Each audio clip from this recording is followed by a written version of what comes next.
আমি তো হাসিনা সরকারকে স্বৈরাচার বলি, দ্ব্যর্থহীন ভাবে বলি, সেটার সঙ্গে যদি আপনি একমত হন তাহলে definitely Hasina is a better স্বৈরাচার। আচ্ছা, আমি খুব মনোযোগ দিয়ে প্রধানমন্ত্রীর সংবাদ সম্মেলন দেখি, তার একটা বড় কারণ হচ্ছে বিনোদন। আমাদের বিনোদনের অভাব আছে এবং আমি এই সংবাদ সম্মেলন থেকে যথেষ্ট পরিমাণ বিনোদিত হই। বিনোদনটা এ কারণেই যে একটি ছোট্ট মিষ্টি প্রশ্ন, যে প্রশ্নটি আসলে প্রধানমন্ত্রীর অত্যন্ত মনোপুত হবে, এরকম একটি প্রশ্ন করবার আগে দীর্ঘ সময় ধরে প্রধানমন্ত্রীর নানা রকম প্রশংসা করা হয়, এমনকি আঞ্চলিক ভাষায় মানে আমি আসলে বলেই ফেলি, এই বেডির সময় ফসল ভালো হয়, এই মানুষটি ম্যাজিক লেডি, এই ধরনের কথাবার্তাও খুব চমৎকার ভাবে বলা। এবং আপনি অস্বীকার করবেন বলে আমার মনে হয় না, ওই সময় তো ক্যামেরায় ওনার ফেস ধরা থাকে, ওনার যে উচ্ছ্বাস, আনন্দ এবং চাপা গর্ব আমি দেখি, তাতে আমার মনে হয় চাহিদা যোগানের একটি চমৎকার আয়োজন সেখানে হয়। একটা কথা খুব স্পষ্ট, প্রধানমন্ত্রী যদি সত্যি সত্যি না চাইতেন যে এই স্তুতি স্থাবকতা চলতে থাকুক, তাহলে কারো ঘরে দুটা মাথা নাই যে সেই স্তুতি করবে। উনি ভালোবাসেন বলেই এই স্তুতিগুলো হয়। এবং প্রশ্নগুলো আপনি লক্ষ্য করবেন, ধরুন যখন আমাদের একজন শীর্ষস্থানীয় পুলিশ কর্মকর্তার দুর্নীতি নিয়ে পাতার পর পাতা রিপোর্ট প্রকাশিত হলো, আইনজীবীরা দুদকে গেলেন, আইনজীবীদের মানে বিষয় আমলে নিয়ে দুদক তদন্তেও নামলো, প্রধানমন্ত্রীকে নিয়ে তো এই প্রশ্ন করাই যেত। কেন করা যেত আপনি প্রশ্ন করতে পারেন, যেটা তো আসলে প্রধানমন্ত্রীর দায়িত্ব না, এটা দুদকের দায়িত্ব, পুলিশ আইন শৃঙ্খলা রক্ষাকারী বাহিনীর দায়িত্ব, উনি কেন এটার মধ্যে কথা বলবেন? বলবেন এই কারণেই যে বাংলাদেশের প্রধানমন্ত্রী যেহেতু মশা মারার কৃতিত্ব থেকে শুরু করে মানুষ হত্যার বিচার পর্যন্ত সকল কিছুই আপনি এত চমৎকার বলেন, আসলে শুনতে ইচ্ছা করে, কিন্তু একটা প্রশ্ন না করে পারছি না। আপনার কাছে কি মনে হয় যে আপনি উচ্চ পর্যায়ে পুলিশ কর্মকর্তা যাকে বলছেন তিনি আসলে অবসরপ্রাপ্ত কর্মকর্তা, এবং তার কেস যে দুদকে নেওয়া হয়েছে সেটা প্রধানমন্ত্রী জানার বা এপ্রুভালের বাইরে, এইটা আপনি মনে করতেছেন? না, তার জানার বা অ্যাপ্রুভালের বাইরে না, কিন্তু তিনি জেনেছেন এবং অ্যাপ্রুভ করতে বাধ্য হয়েছেন। কারণ এইটুকু আইওয়াশ না দিলে না না না এখনো চোখের পর্দা কিছুটা আছে, ওই পর্দা। তবে উনি মানে পুলিশ কর্মকর্তার কথা বলছি, উনি কতটা খোলা হাতে বের হতে পারবেন সেটা একটা প্রশ্ন।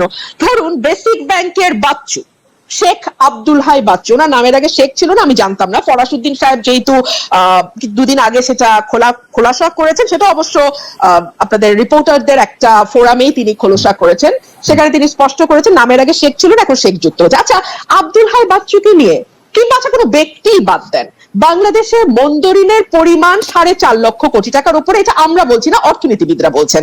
এই মন্দরিন কাদের কারণে হয়েছে, তাদের সুবিধা দিতে হয়েছে, আমরা বাংলাদেশে যারা আছি সবাই জানি। আচ্ছা ধরুন একজন ঋণ খেলাপি, তিনি মাত্র 2% ডাউন পেমেন্ট দিয়ে তার ঋণটি রেগুলার করে ফেলতে পারবেন। অথবা ধরুন একজন ব্যাংকের পরিচালক যার আগে মেয়াদ ছিল 3 বছর, সেটা এখন বাড়িয়ে 9 বছর ছিল, প্রথমে পার্লামেন্ট এসেছিল 9 বছরের দাবি নিয়ে, সেটা আবার অটো কেউ দাবি না করতে 12 বছর করে ফেলা হয়েছে। এইগুলো নিয়ে কি ওনাকে প্রশ্ন করা যায়? আজ পর্যন্ত কোনো সাংবাদিককে প্রশ্ন করতে দেখেছি? আচ্ছা আমি আপনাকে একটু বলতেই চাই, একটু বলি যে আসলে প্রধানমন্ত্রী শেখ হাসিনাকে এই বিষয়ে স্পেসিফিকলি প্রশ্ন করা হয়েছে, তিনি এটা নিয়ে উত্তর দিচ্ছেন যে সাংবাদিকদের তিনি আহ্বান জানাইছেন যে আপনারা আমাকে তালিকা দেন কার কার কার কার কার কার ব্যাপারে আপনারা কি জানতে পারছেন, আমি চেষ্টা করতেছি, এবং এই প্রশ্ন করা হয়েছে, আমি শুনছি। তাহলে আমার উত্তর হবে কতটা এড়ানো। আপনারা যেটা বলছিলেন যে এত স্পেসিফিক উত্তর কেউ কি দেয় বা প্রশ্ন এড়িয়ে যায়, এর চেয়ে সুন্দর এড়ানো আর কি হতে পারে? তালিকা দেওয়া কি সাংবাদিকের দায়িত্ব? দুদক কি করে?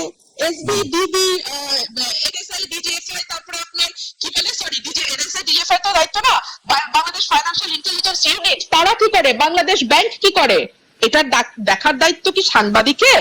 এই উত্তরটা দেওয়ার মানে কি জানেন? ইটস আ ক্লিয়ার মেসেজ, দ্বিতীয় দিন আর এই প্রশ্ন করবেন না।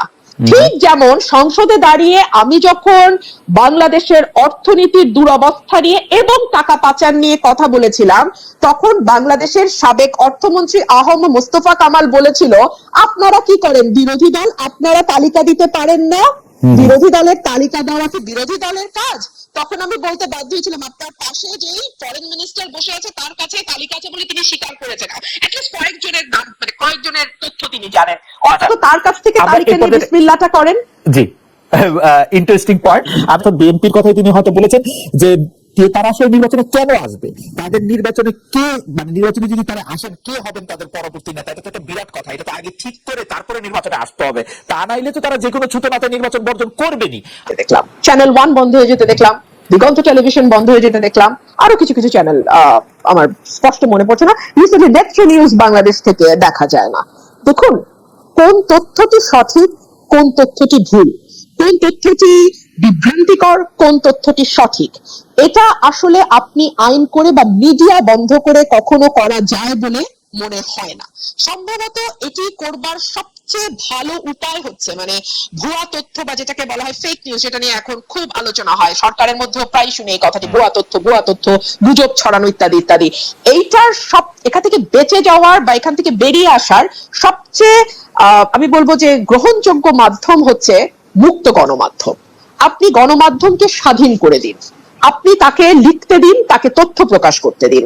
দেখুন প্রধানমন্ত্রীর প্রেস কনফারেন্স নিয়ে আজকে আলোচনা শুরু হয়েছিল, একটা ভেরি কমফর্ট জোনে বসে যেই মানুষগুলো আপনার সামনে হাসি হাসি মুখ করে বসে, প্রথম সারি, দ্বিতীয় সারি, তৃতীয় সারি, এর পরের সারি, প্রতিটি মুখের মধ্যেই তার বক্তব্য লেখা আছে। সেই লেখাটা আপনি আমি যেমন পড়তে পারি, প্রধানমন্ত্রীও পড়তে পারেন। সুতরাং তিনি ভেরি কমফর্ট জোনে থেকে শুরু করেন তার যাত্রা।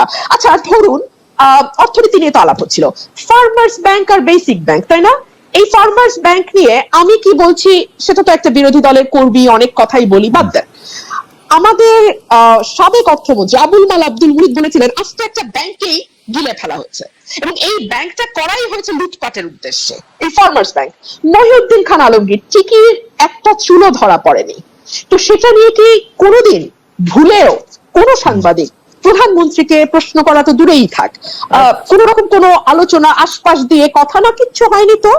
কিংবা ধরুন অনেক রকম উন্নয়নের যে এত বয়ান, হ্যাঁ এত মানে রোল মডেল হয়েছি আমরা, আমাদের ঘর থেকে বেরোলেই এখন শুধু উন্নয়ন আর উন্নয়ন, এত কথা বলা হয় উন্নয়ন নিয়ে, মাথা পিছু আয় নিয়ে গর্ব করা হয় ইত্যাদি ইত্যাদি। প্রধানমন্ত্রীকে কি একবারও প্রশ্ন করা হয়েছে?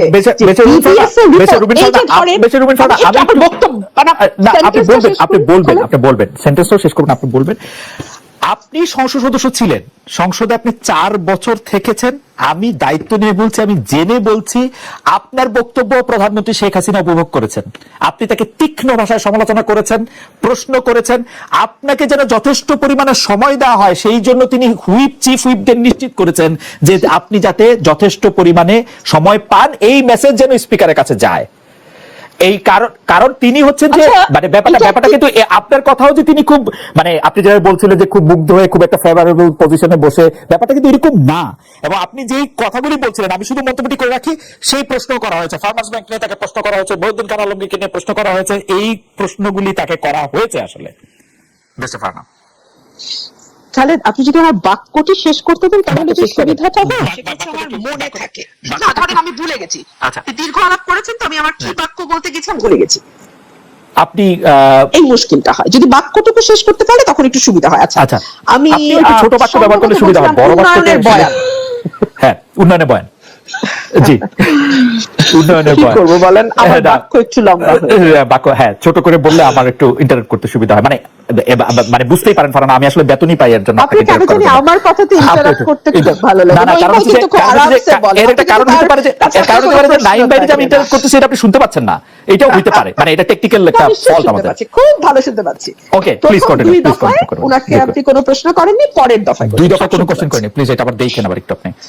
ঠিক আছে, উন্নয়ন নিয়ে দীর্ঘ বয়ান আছে এবং তার যে বক্তব্য তিনি দিয়েছেন সেখানে তিনি এক জায়গায় দাবি করেছিলেন মাতৃমৃত্যু, শিশু মৃত্যু এবং গড় আয়ু 3টি বেড়েছে। বিবিএস এর রিপোর্ট বলছে এই 3টি আপনি যদি 2021 সাল থেকে শুরু করেন ক্রমাগত মাতৃমৃত্যু বলেন, শিশু মৃত্যু বলেন এবং গড় আয়ু কমে আসা বলেন, আমাদের সূচকগুলো খারাপ অবস্থায়, এগুলো নিয়ে তাকে কোনো প্রশ্ন করা হবে না। কিংবা ধরুন আমাদের যে গিনি সহ বৈষম্য বাড়ছে, এই বিষয়গুলো নিয়েও কখনো তার দৃষ্টি আকর্ষণ করা হয় না। সংসদে আচরণ হবে কেন? শেখ হাসিনার উপর আক্রমণটা রিপিটেড 15 আগস্টের পরে 21 আগস্টের পরে কোটালীপাড়া পরে অনেকগুলো আর কি। যাই হোক, আমি যে প্রশ্নটি করতে চাইছিলাম সেই প্রশ্ন, বিলিয়নিয়ার উৎপাদন করে এবং ফোর্বস পত্রিকায় সেই বিলিয়নিয়ারের ছবি ছাপা হয়। আমরা এখন এতই উন্নত জাতি, কারণ $50 বিলিয়ন একটা খাত থেকে এক্সপোর্টও করে বেরসা ফারানা, $50 বিলিয়ন একটা খাত থেকে এক্সপোর্টও করে। নো ডাউট $50 বিলিয়ন একটা খাত থেকে এক্সপোর্ট যে দেশে হয় সেই দেশে বিলিয়নার আরো কয়েকজন থাকার কথা। হ্যাঁ, সেটা বানাতে গিয়ে আমাদের বৈষম্য যখন 0.49 গিয়ে থাকে, তীব্র বৈষম্য হয়, সেই জায়গাগুলোতে যদি ফোকাস করতেন এবং একটা সুষম উন্নয়ন নিশ্চিত করতেন তাহলে ভালো হতো। ইত্যাদি ইত্যাদি।